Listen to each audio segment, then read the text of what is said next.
Hi everyone, welcome back to another video from Crypto Basics. In today's episode, I will be guiding you through how to download Token Pocket application on your iPhone.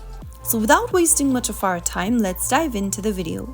First of all, open your App Store and then go to the search box at the top and type in Token Pocket. Once you make a search for the application, look for this application from Token Pocket Inc. and then tap on the Get button to start downloading the app on your device. Now, wait until the application is downloaded and installed on your device, which will take a couple of minutes.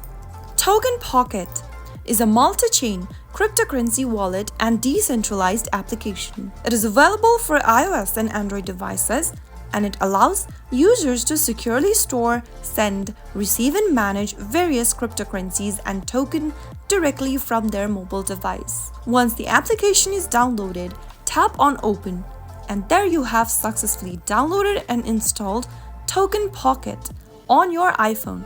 So that is how you can easily download Token Pocket application on iPhone. If you found the video to be helpful, go ahead and give us a thumbs up. Don't forget to subscribe to our channel by hitting the subscribe button. Also, press on the notification bell so that you'll never miss another upcoming upload from us. I will be back again in the next video. Thank you for watching.